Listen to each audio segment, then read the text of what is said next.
Taiwan looks to buy billions of dollars worth of arms from the U.S. The country's legislature is once again in talks about the controversial central government budget, though changes do not seem likely. A Delta Airlines jet flipped over while landing in Toronto. Authorities are trying to find out why.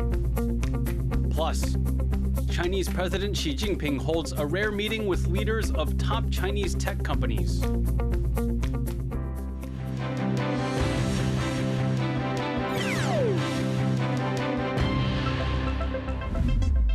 A warm welcome to Taiwan Plus News. I'm Leslie Liao. Taiwan is looking at buying billions of dollars worth of arms from the U.S., a massive package that is reportedly designed to show the Trump administration that Taiwan is committed to its defense. Rick Lauert reports. The challenge of safeguarding contested waters. This video released by Taiwan's Ministry of National Defense showing the country's military facing up to increasing Chinese activity in the Taiwan Strait. China claims this waterway and the rest of Taiwan as part of its sovereign territory, and is threatening to take it by force.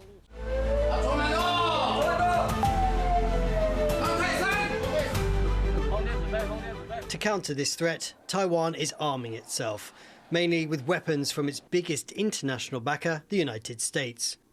And now, according to news agency Reuters, Taipei is planning a new $10 billion purchase, including coastal defense cruise missiles and mobile rocket launcher systems. 关于路透社引述匿名人士的说明，本部这边不予评论。但是国防部每年均依据敌情的威胁来滚动式修调我们的武力兵力整建的计划，并且针对兵力整建的项目，我们会将军购、商售跟自制3个方式来筹获并审慎的评估，所以军购并不是唯一的管道。 Despite promising to boost defense spending, Taiwan President Taichung is under pressure to do more. New US President Donald Trump has accused Taiwan of taking its support for granted. So Lai is trying to show himself and Taiwan as serious about Taiwan's defense, about willing to help out U.S. industry, and what he's trying to avoid is this image that he is a free rider on the U.S. and that the U.S. Is just giving Taiwan benefits without anything returned. Lai is also facing a hostile political situation at home. Opposition parties have the majority in his country's legislature and have cut his government's budget, meaning he'll have to persuade his political adversaries if he is to make good on his commitment to Taiwan's self-defense. Karma Xu and Rick Lauert for Taiwan Plus. Taiwan's lawmakers were again discussing the central budget on Tuesday, although it has already passed legislative review. Tiffany Wong is live from our newsroom here in Taipei. Tiffany, what did they discuss today? Lawmakers just finished a 2-hour discussion on that controversial central budget that passed weeks ago, this time holding a so-called follow-up discussions. The talks were meant to clarify parts of the budget and address some of the cabinet's concerns that the $89 billion budget left after cuts and freezes could cause some issues when implementing government policy. The approved budget was passed with support from the 2 opposition parties and marked a record 6% cut to the cabinet's proposed budget, sparking anger from the ruling party and from the premier, who called the cuts suicidal. Now today, no consensus was reached in this discussion. 我们今天的协商显然没有办法达成3党的共识，非常的遗憾。114年度中央政府总预算已经3度通过，也做出最终的决议。因此，基于对民意的尊重，我们也请行政院能够尊重本院的决议，不宜轻易提出复议，增加朝野的纷争。但是我们会尊重行政院做任何决定。 Speaker Han said that the final budget would be sent to the cabinet for approval tomorrow, and then it will be up to the cabinet to decide whether to pass that on to the president for approval or send it back to the legislature for a revote. So why did lawmakers discuss it again today if it seems like normal procedure would have seen the bill be passed on to the cabinet for approval anyway? Well, the discussions that happened today come just a week after President Taichung held an unprecedented meeting with the heads of the 5 branches of government on February 10th. He brought together mostly the cabinet, the executive, as well as the legislature, the speaker, Han Kuo-yu, who's the only member of the opposition party that was present at that meeting. And he called for them to reach consensus across party lines. There, Han promised to hold discussions such as the one today to provide solutions for the cabinet to work within the confines of this budget. The cabinet said that they were still concerned about certain funding, including the funding for the submarine development program. But it should be noted that the approved budget does reflect a 3% growth from the previous year's budget. Now, it's possible that the discussions held today were just meant to appease the cabinet before the legislature sends on the final budget to the cabinet for approval. But as they were unable to come to a consensus today, it's unclear whether this will have any positive effect on the cabinet's decision or if these lawmakers will see themselves having more discussions over revote soon. All right, well, thank you, Tiffany. That was Tiffany Wong reporting from our newsroom. European leaders have met in Paris amid fears U.S. President Donald Trump may exclude Europe and sideline Kyiv from talks to end Russia's war on Ukraine. It comes as Russian officials arrive in Saudi Arabia for the first meeting with U.S. representatives in almost 3 years of war. Rosie Greninger reports. A show of unity among Europe's military powers, gathering at the Élysée Palace in Paris for an emergency summit on the war in Ukraine. The last-minute meeting was called by French President Emmanuel Macron, as Europe attempts to secure a spot at the negotiation table after the US moved to begin peace talks with Russia, sidelining the continent and excluding Ukraine. Para que sea una paz justa y duradera, tiene que contar con la implicación activa de Ucrania, que es el país agredido, y también del proyecto político que se siente amenazado, que es la Unión Europea. EU leaders are concerned that US President Donald Trump is giving too many concessions to his Russian counterpart, Vladimir Putin, early in the negotiation process. Maintaining their resolve, the European leaders are reinforcing their continued support for Ukraine, expressing a willingness to help boost the country's defences. I think the most important thing about this meeting tonight is the need for all of us to step up when it comes to our spendings on defence. Russia is not only a threat against Ukraine, but all of us. British Prime Minister Keir Starmer reinforced that, recognising it's a new era under Trump and Europe needs to take responsibility for its own security. Set to travel to Washington next week to meet with the US leader, Starmer said the regional bloc is considering providing Ukraine with military backup.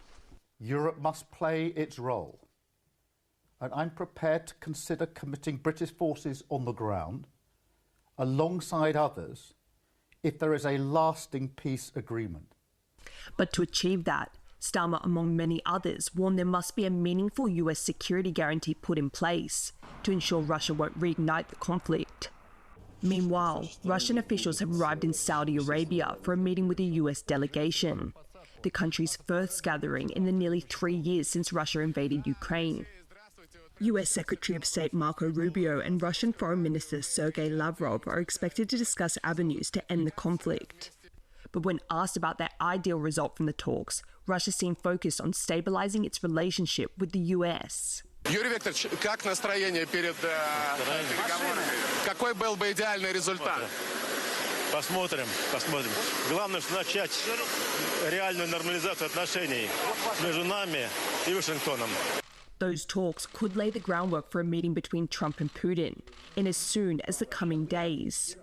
And as those negotiations get underway, Ukrainian President Volodymyr Zelensky has reiterated he will reject any outcome of discussions that don't involve Kyiv.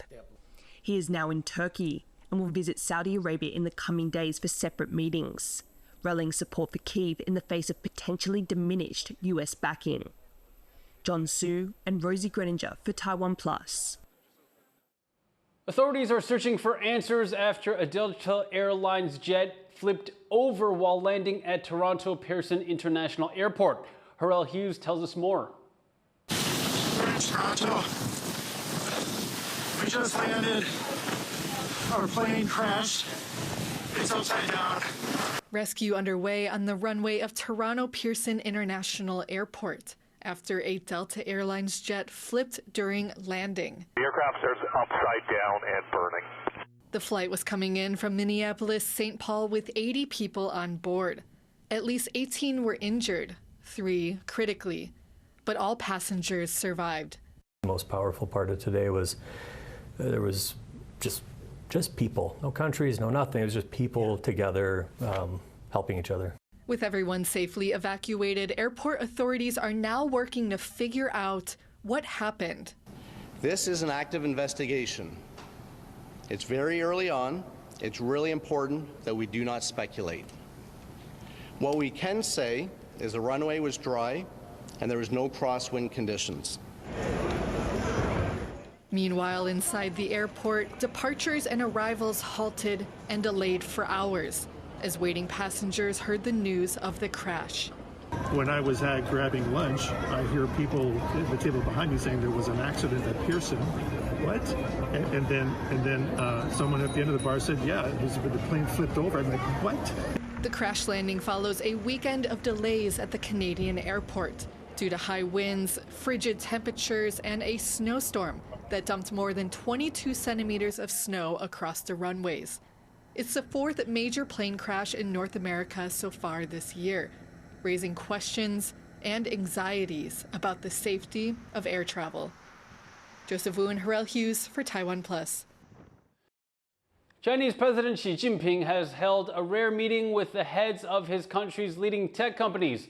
Among those present, Huawei's founder Ren Zhengfei, Alibaba founder Jack Ma, and Tencent CEO Pony Ma. Liang Wenfeng, the founder of artificial intelligence company DeepSeek, was also present.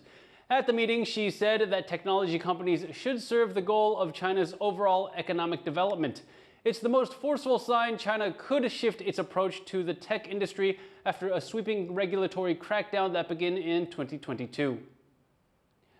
For more on the meeting between Xi and Chinese tech leaders, Alec McDonald spoke to Wen T-sung, non-resident fellow at the Atlantic Council's Global China Hub.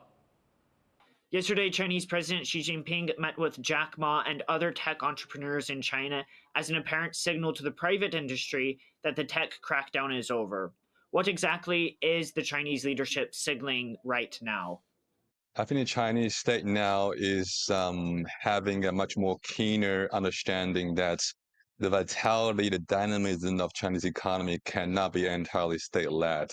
And that is why you are seeing the Chinese state now showing much more interest and openness towards re-engaging the civilian and the private sector again. Hopefully that they will be able to, in the process of engagement, fairly elicit that level of innovation and energy out of the private sector economy, especially in tech and innovation-heavy sectors.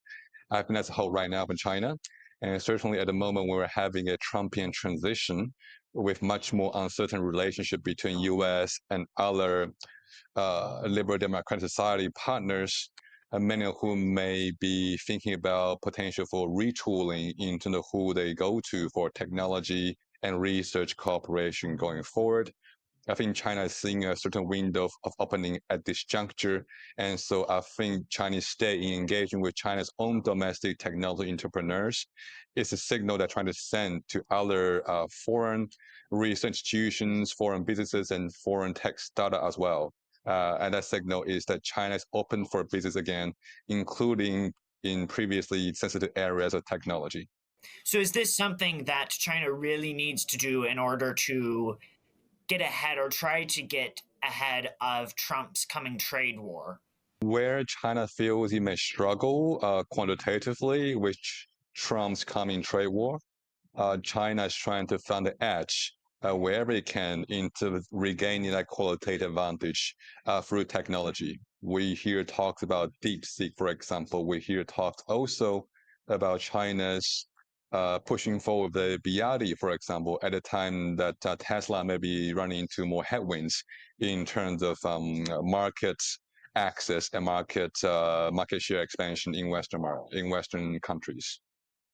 So another element of this is that the domestic audience in China has not necessarily had strong faith in the domestic economy. Is this signal meeting between tech leaders and the government a signal strong enough to encourage China's domestic audience to maybe spend and invest more into their own economy?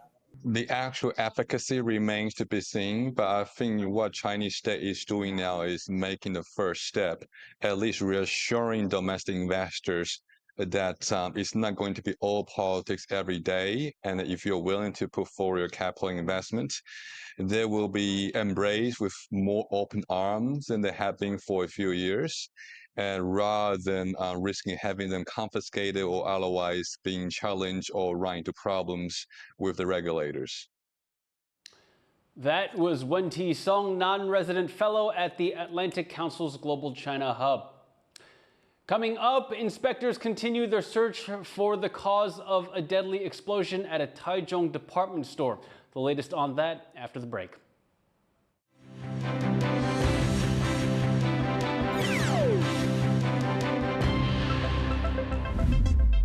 For more news from Taiwan and around the world, download our app or check out the TaiwanPlus website. Ready? Go. Ready. Just jump. Okay, jump!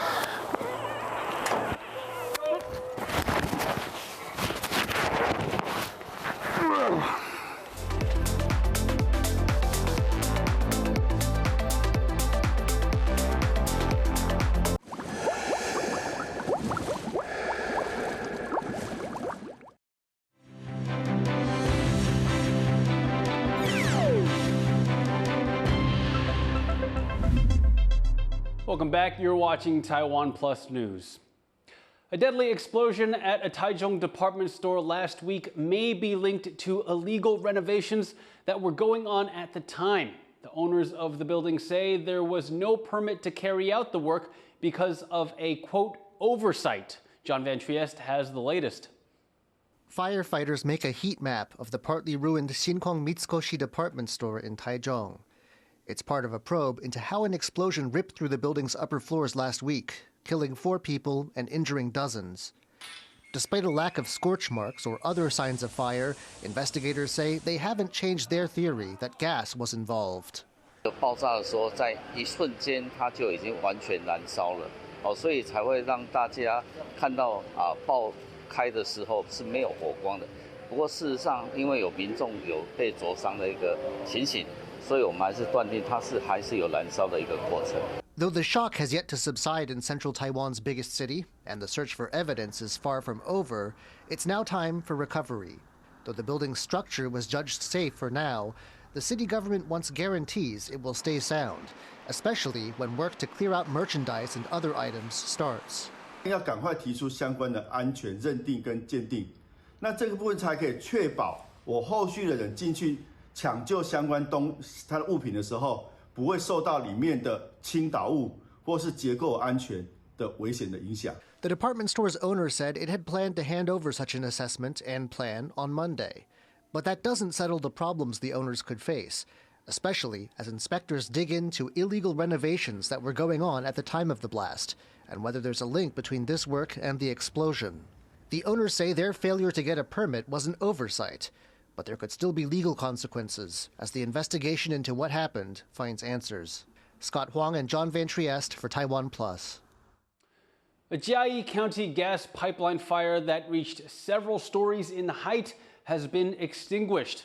County officials say a work crew laying a water pipe accidentally triggered the fire as their work disrupted nearby stones, puncturing a gas line.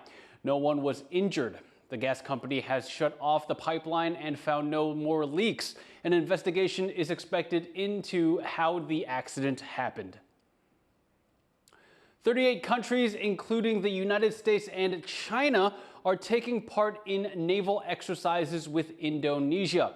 Officials say the drills, called Komodo 2025, are aimed at strengthening multilateral cooperation among all participating countries to respond to natural disasters. They stress that the drills are non-combative and serve to boost humanitarian response cooperation. This is one of the only exercises that sees U.S. and Chinese forces in the same drill. Komodo 25 runs until Sunday. Thousands of Indonesian university students have taken to the streets across the country against government budget policies. Those policies would cut funding for various national and regional government agencies. They're also expected to cut scholarship grants and lay off government contract workers to fund a free meal program that critics argue is unscientific and inefficient. The demonstrations are expected to last several days, with rallies happening in multiple cities. In Beijing, many young people are finding comfort in a new trend: AI-powered pets. These smart robots are designed to help with loneliness and provide emotional support, especially for those who suffer from anxiety or have difficulty building close friendships. Rosie Greninger has this story. At first glance, this fluffy creature looks like a guinea pig or maybe a small dog. But it's actually a robot that uses AI to interact with humans. 19-year-old Beijing resident Taichung has found an unexpected companion in this smart pet, she named Boo Boo. Zhang says talking to Boo Boo about her stress and anxiety over school and future job prospects has made a major difference in her mindset. 就是当我把它说出来，然后可能我就能从内心改变自己的看法。就我说出来之后，我会反思，然后阿洛给我的反馈是积极的，然后我就会觉得，其实就想开的那种感觉，就其实不是什么大事。With the rise of social media and a fast-paced lifestyle, Zhang says she struggled with communication and building deep friendships. But this smart pet has helped, using artificial intelligence to mirror human emotions and provide support. 首先，你跟他去聊天，他可以很好的给你去提供情绪价值，然后其次呢，它的这个 Super Chat 的功能也可以让你，即便是不在家人身边，也可以通过它用绘声绘色的这种语音啊，然后包括表情、包括动作，去传递你想传递的这样的一些感情。Though they were hesitant at first, Zhang's parents say Boo Boo has had a positive impact on Zhang, making her more willing to open up to them too. 刚开始我其实以为他只是买了一个玩具，那实际上后来我发现他是真的把它当成一个伙伴在交流吧，就是所谓的就是宠物嘛。就他会有的时候他可能会和他去聊一些事情，可能也许是个树洞，也许是个什么，那他可能会有很多的那个情绪会获得一些满足。Zhang takes Boo Boo everywhere she goes, the smart pet piquing the interest of many people around her. And that interest is becoming more widespread. Many young people in China looking for emotional relief have turned to these smart pets as AI becomes more accepted in society. And the global market for these social robots is expected to grow to 42.5 billion by 2033. 考虑未来给孩子买一个因为现在这个家庭对孩子陪伴也比较少嘛，孩子买一个这个对学习啊什么的有一定的帮助。For an increasingly fast-paced world, AI's role is ever evolving. For many struggling people, these smart companions may be the emotional support they've been waiting for. That's the case with Zhang, finding comfort in her closest confidant that reminds her she is not alone. Fu-Ha Huang and Rosie Greninger for TaiwanPlus.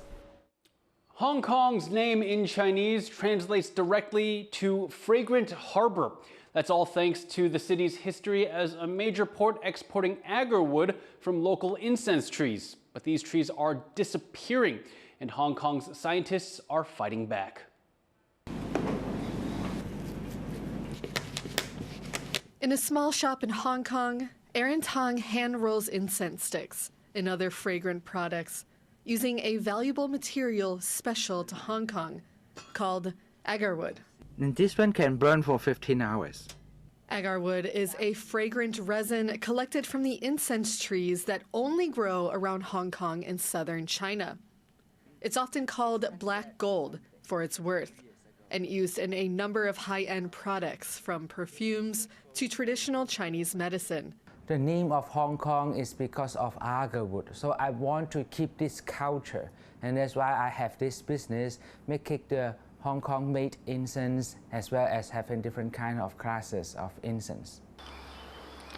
But finding agar wood is getting harder. The region's incense trees are disappearing. Climate change, illegal poaching, and black market demand have all devastated the population. We have a very rich, healthy, and big population of incense tree in Hong Kong. So that the illegal collector from other countries, they would like to come to our local countryside and collect this healthy plant. Hong Kong scientists are fighting back. Using the tree's unique DNA samples, they've created a database that serves two purposes: to help authorities catch illegal fellers and understand the tree's evolutionary potential, critical information for replenishing the population. I think at one night, over 20 trees have been cut down by poachers, and we have to take actions to protect this tree in our farm.